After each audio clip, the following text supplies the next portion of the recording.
So you and I both know that most of the media sources are merely propaganda pieces for the enemy, for the adversary, for the establishment, and they promote views of the world that are false and that also cause bad reactions within ourselves.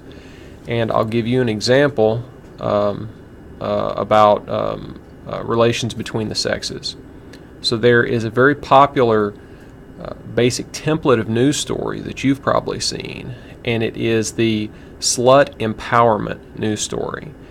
It will give you a story that purports to be written by a woman who says that she had sex with 1,000 guys and this is how she found meaning in life, or that cheating on her boyfriend or her husband made her feel great, and that's the only way to find meaning or to overcome the world or something like that. What a lot of people do is that they read that, or a lot of people that I see, they read that news story and they say, wow, women are all sluts and whores by their very nature, and they need to be ground under the boot of masculinity like we used to do, and then things will improve. And I would assert to you that if you fall into that, you're basically doing what the regime wants, because they don't want men and women to be cooperating. They don't want people to be in happy, healthy, long-term sexual relationships.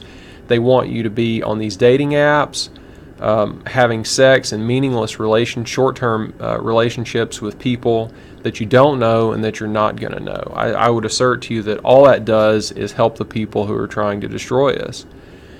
It would be better to not read this stuff at all, or if you do read it, to remember who's putting it out.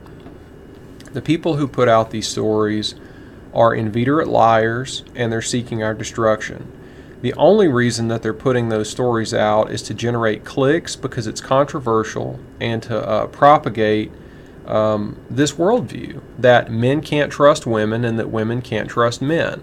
If you do that, then you've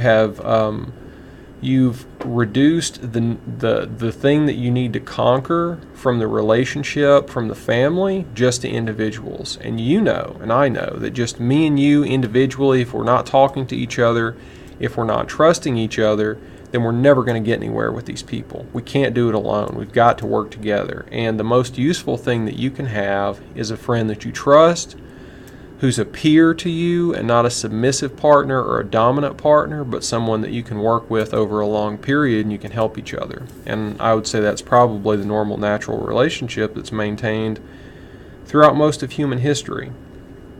You know that if you have two people in a relationship that can't really talk to each other, it's not going to end well. So you're going to have to find a peer for yourself, whoever that happens to be, whatever that happens to be, and work on your relationship long term. So this is just me trying to say, don't believe any of that shit that you read in those kind of news stories, especially if it's going to give you the idea that you can't trust people and that you can't form relationships with people. We kind of have the same thing going on with the political stuff. You'll see a lot of people just constantly accusing each other of being feds, informants, plants, or acting in bad faith, or all that kind of stuff. And just think about, like, who does it benefit to keep promoting those kind of views? Thank you for your time.